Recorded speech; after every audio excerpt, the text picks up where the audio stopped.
It's Friday nights, and that only means one thing: Polo. From the legendary Warner Fez Studios in a predominantly white neighborhood, Warner Fez presents Showtime with the Polo. Yeah, hi, Polo. You like Polo, some you movie. like the movie. How you doing? Yeah. Polo, you like some movie. You know, when I hear that opening, it makes me miss Mikey D more and more. And I want to, seriously, Fez, I want to get to a point where we're all friends again.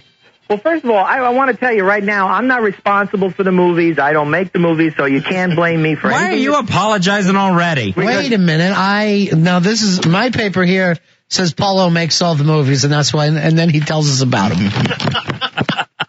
So this is wrong? I'm just saying that it's getting worse and worse in my opinion, and there's nothing I can do about it except scream in some way against the night.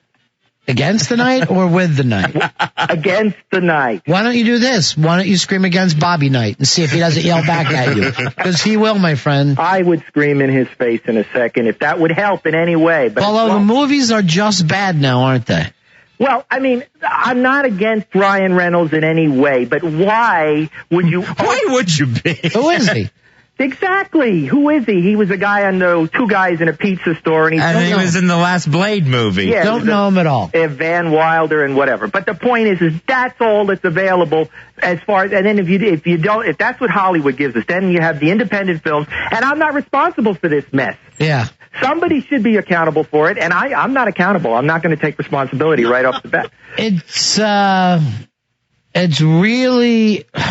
bad, Polo. I gotta agree with you. The movies that you're making right now are just... I'm not making them. You're doing an awful job writing and directing and producing film. And John Gulager. There are the good films out there, but Did you see Gulager taking a bath at 3:30 in the morning when it's time to get up? I mean, I understand someone comes home from work, they're sore, they want to take a bath and kind of rest and smoke a joint, put the day behind them. Why you would get up early in the morning, start taking a bath, and shampooing your hair in the bathtub, it's just completely grossed me out. He always looks like, when they show him taking a bath for some reason, he looks like a hillbilly bear taking a bath, like it's a cartoon character. I'm sitting there thinking, I don't know if I've ever seen anyone take as many baths on TV as the winner of Project Greenlight. He's constantly naked in the tub. He's completely comfortable with his own fat body.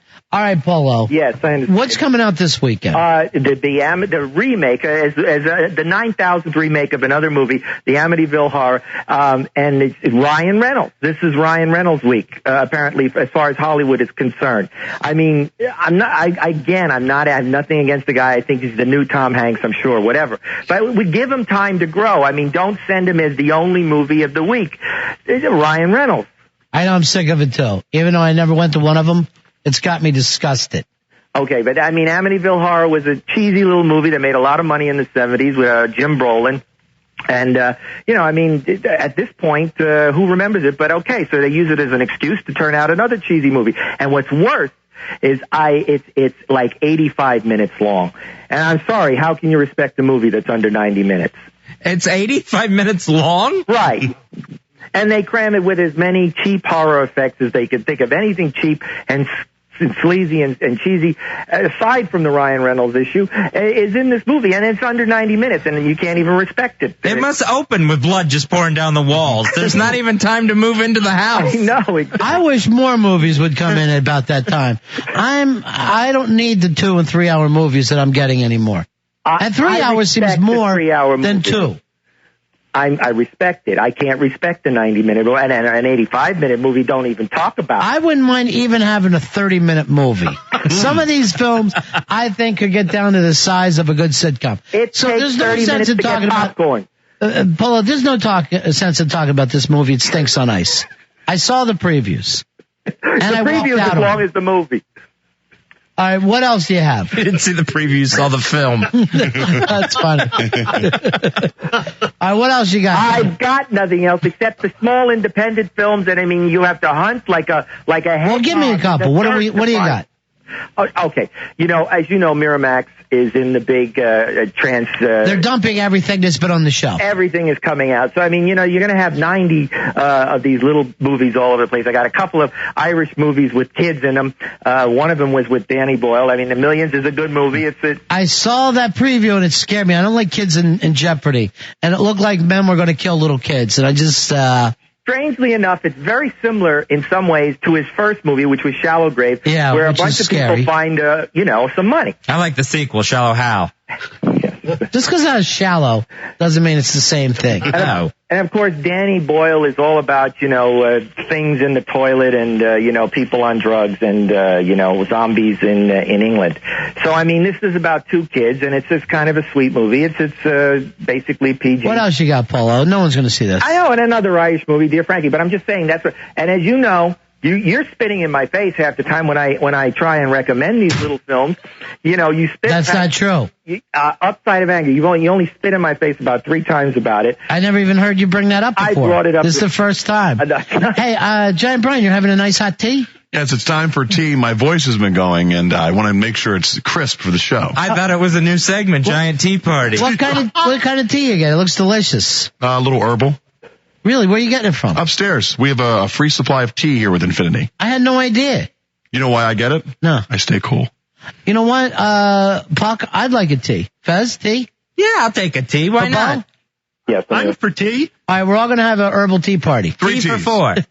No spitting in them either. But be careful of the kind of teas, because some teas bring you up, some teas bring you down. All right, Polo. Yeah. Like panties. There's a question here. What do you think of the Kung Fu Hustle movie? I only screamed to the heavens last week about that. I didn't hear you say it. I said it was the best Kung Fu movie We don't live in the heavens. We couldn't hear you screaming. Why are you so angry tonight? Because I know it's all my fault. If I come to the table with crap, you're going to yell at me. It's not working anymore. Let's face it. You're not doing good enough reviews. I want some great movies. When do the blockbuster films of summer come out? Okay. What's the first one? Star Wars and the Batman are just around the corner. They're just lurking, just out of reach right now. Yeah, I see the Star Wars hype building up, but I gotta tell you the truth. I don't have any kind of fever, and I really don't care much. I'm already caught up in it. Yeah. I'm completely caught up. And I was never very interested in the first 3 movies for whatever reason. I mean, I can't, in hindsight, no one cares about these films. And I understand that the hype is hard to push away, but it's going to be bad. I'll give my early radio psychic. It's going to be bad.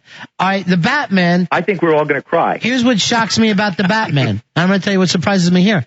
No hype whatsoever. It is coming in almost under the radar, and it's a Batman film. I'm seeing more commercials for the Batman movie than the Star Wars one, but I hear zero buzz. There's no buzz. That's probably what I'm trying to say here. From what I can divine and surmise. What do you mean divine? What do you got 2 sticks out there? You finding water? It's something like that. And what I can surmise from what I'm gathering is that the Batman movie has that feel like the Elektra movie. It's, he's training and he's doing the, wax on, wax off with the Karate Kid. That's the kind of vibe I'm getting from the Batman. Ralph Macchio is in Batman? No, but it's a similar situation. I mean, as you say, there's no buzz. Maybe they're hiding it all from us. But yeah, I think maybe they are, but I just never knew them to attempt to hide a comic book film, or whether people feel like about those old Batman movies that there's no there. They've kind of ruined it for us. It's kind of interesting because at this time it's 2 villains that do not have any sort of flashy costumes. They just don't want to be compared with those cheesy 80s and 90s films. No, it's not Flash. It's not Joel Schumacher with the neon-colored costumes. And maybe they shouldn't even do that. Maybe you should just be beating up regular crooks for a while. Or I don't know if it's going to work. It's all British guys. It's British guys, yeah, basically, but there's a few Americans. It's not that I think is going to work. I think the British guys are going to work in this. Who is Batman in this? Christian Bale. Christian Bale. Oh. You don't know him, huh? Exactly. Yeah. He was and this American is like Psycho, right? The new James Bond that they're pitching, all these guys that nobody would possibly care about. I don't know what... I don't care about the James Bonds at all, either. It just does nothing for me anymore. I mean... Polo, your movies stink. Again, I mean, to me, anytime I see you ranting and raving about how great a Kevin Costner film is, I know movies are done and they're passé. And you know, just a second ago you said, oh no, you didn't say anything about it. But no, I was saying you were spitting in my face about it, and this is what you're doing again. You're spitting in my face. You're angry tonight, Paulie. I know, because I know I'm responsible. All right, Lois Lane writes in, Waiting for Guffman came in at 84 minutes. Mighty Wind, 91 minutes. Best in Show, 90 minutes. Yeah, but the DVD, they were 4 or 5 hours long because they had all of the... the film itself. So you can't act like a film is bad just because it's short. Because, well, okay, but the difference is that making this a lovely evening. Puck brought us all tea, Polo. Thank you, Puck. I understand. Polo, why don't you have one at your house? Enjoying the tea party. I have some black tea. I have some green tea. I have pink jasmine. But I gotta tell you the truth, Polo. It just seems like the movie segment might be over because you got nothing for us. You're blaming me. And that's all I'm saying. Well, you're the reviewer. Blame. You're the one who figures out what movies we're going to talk about. And then when I bring you something, it's like, so what? So what? You're fine. Well, you know, what did you do for me lately kind of thing. Yes, that's me. I don't think it's too much to ask that I should have a movie a week. Is that too much? I agree that we should have at least 5 movies a week that we can just leisurely, you know, and without any stress, you know. And other than Sin City, was there one movie worth going out to this year? Well, Sin City, and of course, I'm not going to say the Kevin Costner movie again because, you know, why bother? It still hasn't even come near me. Okay, and then there's, you know, the Kung Fu Hustle I was very impressed about. I don't see that playing anywhere around here either. No, I mean, do you know, Brian? It's just starting to open. The Kevin Costner movie's playing at Fairfax Corner, 14. And I mean, and yes. That's what that smell is. And they're making Ryan Reynolds movies. And, you know, and all, so I mean. All right, just stop it, Polo. Here's Will with a question for Polo. Will, you're on Fez. Yeah, I had a question for the director of Batman. Yeah. I just wanted to know if Batman beats the Cobra Kai in the big tournament. You said it was a lot very similar to Put him in a body bag, Johnny. Oh, hi, Miss Dubs. Well, Stupid Batmobile! Stupid Batmobile! Why can't we go back to Jersey, Alfred? And clearly, you know, the director is a very serious director who did Memento, and you know, I mean, does he use the crane technique at the end, or? I'm getting the sense that he has to go to the Himalaya mountains. All right, Paul, you're turning this into a mockery. This has now become, your movie reviews have now become a mockery. It's not. The mockery is in the air. I'm grabbing it from the air. I'm not making the mockery. It's there to be had. That's all I'm saying. I'm not mocking. Ali, you're on Run Fez. Hey, Ali. Hello? Yes. Yes, I am. I love you. How are you? Go ahead, sweetheart. Hello. That was Paulo, listen what's happening here. I scared the person. This has just turned into a mockery. If we don't start getting better callers, this will be the last Polo segment we've ever done. 866-277. Those people out there should be angry too. 4969. 866-277. I would gladly. 4969. Without great callers, we'll get rid of Polo. It's that simple. I understand. And if that's all you attract, Polo. I would gladly lead a revolt, a movement, okay? You know, some people writing in, it sounds like Polo's having some kind of trouble this week. Is there, Paul? You're with friends. You mean personally? Paulie, you're with friends. What's going on, buddy? Well, yeah, well, you know my life is teetering. You know, and I know, well, where do I look for solace? Where do I go for solace? Movies? Yeah, that's what I'm looking for. You got to make better ones, my friend. And stop it, because you know that's not what's happening. I'm really, really sincere. I would gladly. Mike, you're on with Paulo, the man who makes the movies.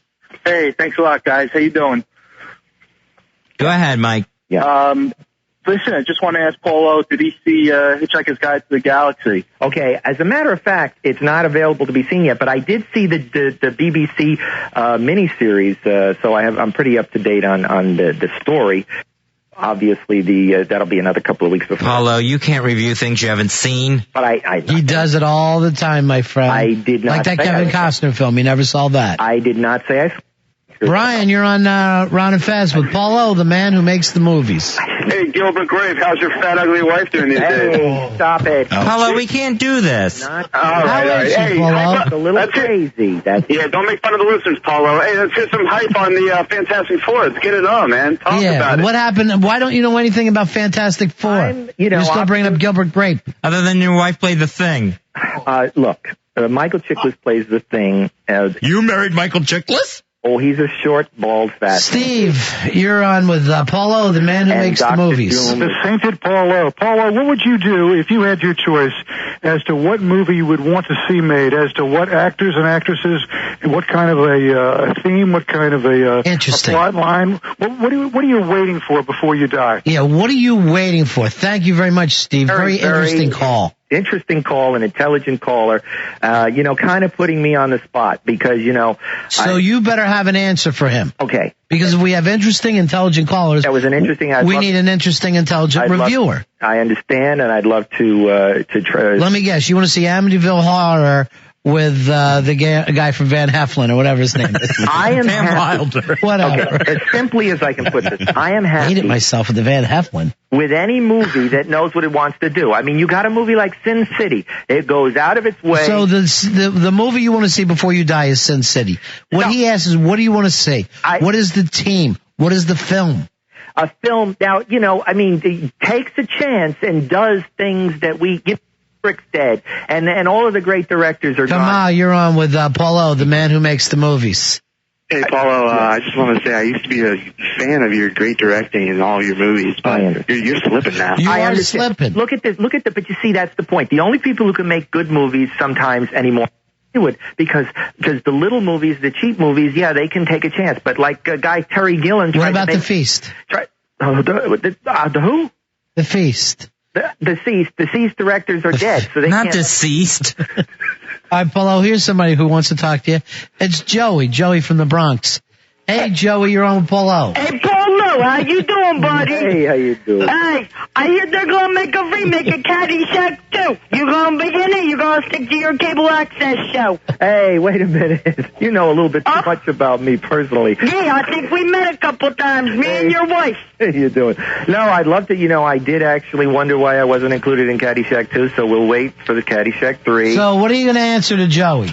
Hey, how you going to answer me, Paulo? You going to be in there? Because I'm going to look for you. Look, if I do a Caddyshack 3, I realize that's strictly for the money. It's not because I'm trying to make a better movie. I mean, it's just for the kids. Whatever. But I'm just saying. Paulo, you're rambling. You going to be answer Joey. Because, okay, yes, Caddyshack 3 could be done with more intellectual depth. Hey, Paulo. Yes. You gonna be the waiter again? You gonna be a cabin boy this time? You gonna get a bigger part? That's a good question. Oh, Joey. Oh, Joey. Joey, you're drawing blood. You got me. I got you, Paulo. All right, you said hi to your wife. I said hi to her last night. Whoa! Mrs. Ozor. Hey, this is a ringer here. All right. Thank you very much, Joey. Paulo, people wanting to talk to you about movies. Here's Fred Rogers. Fred, you're on the Ron and Fez show. Thank you, everybody. Oh, hi. Hello, Ron. Yeah. Hello, Fez. Hey. Hello, Fred. Paulo, I think it's special how you like to look at the movies. I also like to look at the movies when I put a cartridge in my wall. You're dead. You're Fred Rogers, Mr. Neighborhood. You're dead. What's going on? I don't know what you're talking about every day. You're a disturbed man. Every day I switch my shoes. You're not. Are you wearing a sweater now? I don't understand who Fred Rogers is dead. Why is he calling now? This is a guy who's deluded, thinks he's Fred Rogers. Can't you just answer the questions? I don't have a cartridge. I don't have a gun. If I had a gun, I'd be shooting people. If you had a gun, you'd take out your wife. It's crazy. Well, I don't want to have a gun because I know myself. I think your wife is special. Thank you. I think she's special, too. I think she plays with puppets just like me. Okay. It's uncomfortable. Can we get together soon? Well, time to go. Joe Negri's at I'd my like door. your address, sir. Joe Negri's at the door. Screw yourself, Paul. All right. Bye, Fred. He shouldn't talk like. All right. Paul, this is very uncomfortable. You went from being a one-time great reviewer to tonight a bad guest. I was. And that's a long drop, my friend. I was. simply trying to make a point. Hey, Dirk, you're on with Paul O. People banded together. Yeah, so I wanted to ask Paul O, how come he hasn't mentioned anything about this new Kevin Costner movie that's coming out? I have. Dirk, what's that about? What have you heard on that, Dirk? I heard it's a hidden gem, and I haven't heard Paul O say word one about it. Paul O, you got to speak up, especially if it's a hidden gem. To the night. It's Joan Allen. It's a lovely cast of young actors. Marty Allen. Joan Allen. Hello there. Hello there. Marty Allen played Pat Nixon once. Felicity's in it. It's a lovely cast. It's beautifully done. It's not the greatest movie of all time, but the greatest movie of the last couple of years, I would say. And I've been screaming. All right, one more call for you. It's I'm Homer. asking people to band together. Homer, you're on with Paul O. Homer, Homer, you're on the air. Yeah. Hello. Yeah. Hey, This is Homer J. Simpson. I'm very much alive, and Spielberg can kick your ass. You suck, sucker. Hey. Yeah, you're right, Homer. He does suck. Homer, I wish people would take this seriously because, I mean, honestly, Paulo, I think I have something here. I'm going to say something to you, and I want you to understand it. Yes. You're done as our movie reviewer, there is no next week for you. What I would like to do is start a movement where we would attack Hollywood. What I will be doing is, Fez, put out an ad. Yes? We need a new movie reviewer. Wanted. For an Infinity station with great talkers like Howard Stern and Donna Mike, on in that tradition, in the tradition of Redskins radio. I'll post the career opportunity. Thank you. If you would take me seriously, I think... You couldn't hang on till summer movies, could you? I just hung up on him. He couldn't make it. You know what I might do is call him back and hang up again. In case he didn't hear it. Because we don't have a thing where you can slam down. That's the problem with our show. All right, we're going to take a break. Right back, Ron and Fez Show.